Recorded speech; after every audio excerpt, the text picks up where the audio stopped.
तर नमस्कार मित्रांनो, आज मी बनवणार आहे मेथीचे थालीपीठ। तर मेथीचे थालीपीठसाठी मी सगळ्यात अगोदर कांदा कापून घेतला, सोबत मेथी सुद्धा कापून घेतली। त्यासोबतच गव्हाच्या पिठामध्ये थोडंसं बेसन पीठ मिक्स केलं आणि त्याच्यामध्ये जिरं, लसूण आणि कांदा सुद्धा टाकून घेतला। सोबतच हळद, मीठ, मिरची टाकून घेतली आणि चवीनुसार नमक टाकून घेतलं। तर मी आता आणि सोबतच धुतलेली मेथी सुद्धा टाकून घेतली। मेथीचा डव तयार केला आणि त्याच्यानंतर मग मी ओल्या कपड्यावर या मेथीच्या दशम्या थापून घेतल्या। तर मेथीचे थालीपीठ थापत असताना कॉटनचा कपडा घेतला की चांगला असतो, हाताला चटका सुद्धा बसत नाही। त्याच्यानंतर मग तेल टाकून मेथीचे थालीपीठ असे मस्त शेकून घेतले, खरपूस खरपूस।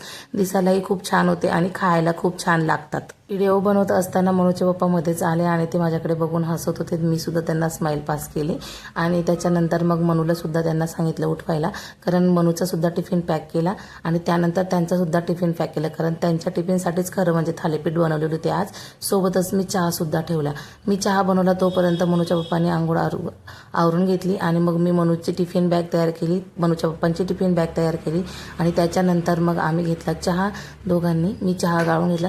त्यासोबतच मनूला मी आज दिले ते ड्रायफ्रुट्स, त्याच्यामध्ये होते काजू, बदाम, अंजीर आणि मग चहा घेऊन मी मनूच्या पप्पांना द्यायला गेले। त्याच्यानंतर मनूच्या पप्पांना चहा देऊन आल्यानंतर बघा तर मनूला आज कसे घामबेंडे आलेले आहेत आणि ती अजिबात हात लावू देत नव्हती।